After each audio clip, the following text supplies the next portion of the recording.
It can often seem like news that makes us sad and angry is filling our lives and, more specifically, our Facebook feeds. But is that really the case? To find out, we analyzed the reactions, the loves, hey-ha's, sads, angry and wows, to more than 150,000 Facebook posts from 11 of Australia's most popular online news outlets to see if we could make sense of what is making people tick, or ticked off, on Facebook.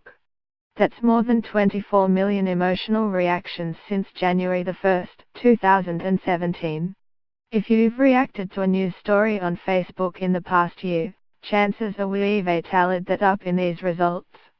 The timeline below shows the most common reaction for the day, as well as the stories that provoked the biggest reactions over the year.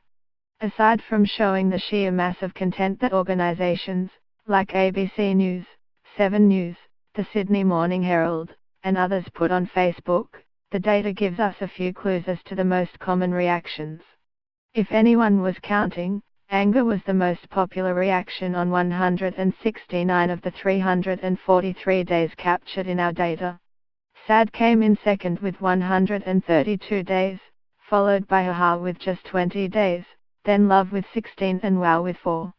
But overall, if you combine all the reactions to all the posts for the year, sad was the biggest emotional reaction to news posts, followed by angry, haha, love and, finally, wow. We excluded likes, all 40 million, because we wanted to find out what was making audiences go the extra step to express an emotion.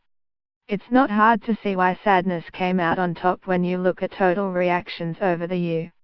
Sadness generated 7 of the top 10 biggest reactions in a day over the course of the year. As you can see in the second chart below, the biggest day was January the 23rd, in the wake of the Bourke Street car attack in the heart of Melbourne. There was an outpouring of emotion when the family of the youngest victim spoke of their loss. Many of the peaks in sadness were driven by deaths of prominent people. You can see some of those peaks on September the 8th, with the death of cancer campaigner Connie Johnson, April the 10th, with satirist John Clark's death, and May the 8th, with Soundgarden frontman Chris Cornell's death. These huge reactions tie in with the way we know audiences respond to the deaths of celebrities.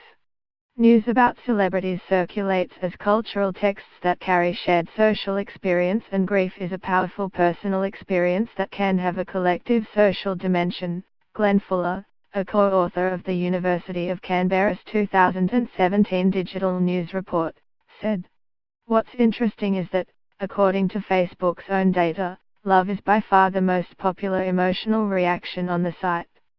Love accounts for more than half of all Facebook emotional reactions since the reaction feature launched in early 2016.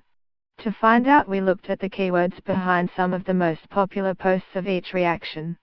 The posts you found most upsetting largely appear driven by death and tragic events. The word died was mentioned 3 times more than the next top keyword, killed. For angry, warning, children and died were all top words.